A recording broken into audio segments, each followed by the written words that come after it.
Former SAA board chairperson Dudu Myeni says former President Jacob Zuma played no part in her appointment at the airline. Myeni is testifying in the Pretoria High Court in a matter brought by the Organisation of Undoing Tax Abuse, also known as OUTA, and the SAA Pilots Association to declare her a delinquent director. Myeni is responding to allegations by a number of witnesses, including former Chief Executive Officer Nico Bezuidenhout. She's been accused of taking instructions from Zuma to make executive decisions at the airline. So far, Myeni has denied allegations against her, saying she's glad she made it to court today to set the record straight. I don't accept the allegation. It is baseless and it is not true.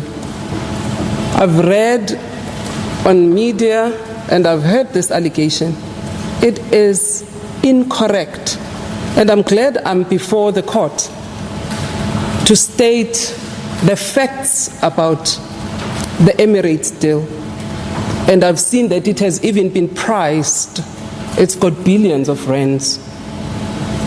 Right. It is not true. Well, covering this story is my colleague Ofentse Setimo, and he's standing by for us in Pretoria. Thanks very much for joining us, Ofentse. A lot of detail coming out from Ms. Dudu Myeni. Tell us more.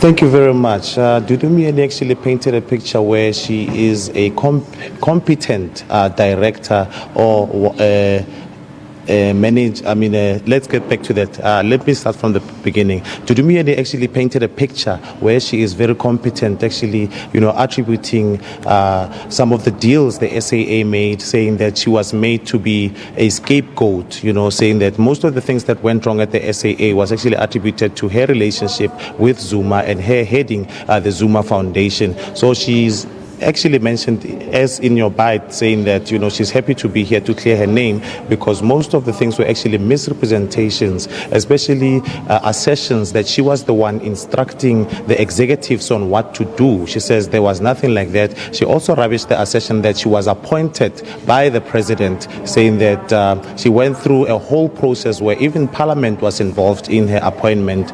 So she was actually rubbishing most of the assertions, including the Sunday Times, saying that they published a lot of incorrect articles about her, rubbishing her name in the mud.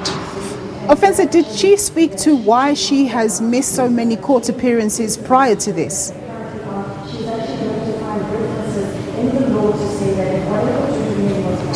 She hasn't actually spoke much about that, but as you know, it was widely published. She did claim poverty, saying that she did not have money for transportations to travel from KZN to come to Pretoria to appear in these cases. And just towards the end of the hearings there, I noticed that the prosecution were raising some objections. What were their objections that were being raised?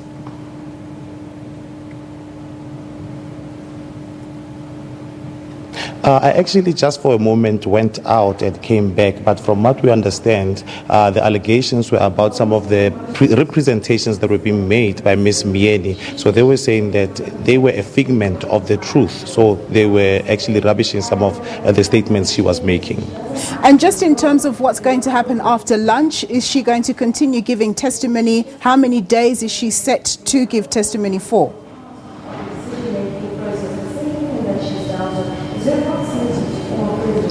From what we understand, the trial is set for today and tomorrow, where she will be giving testimony, and she's going to continue basically telling us about some of the decisions she made that shows that she is competent as compared to the case that has been brought in to declare her as a delinquent director.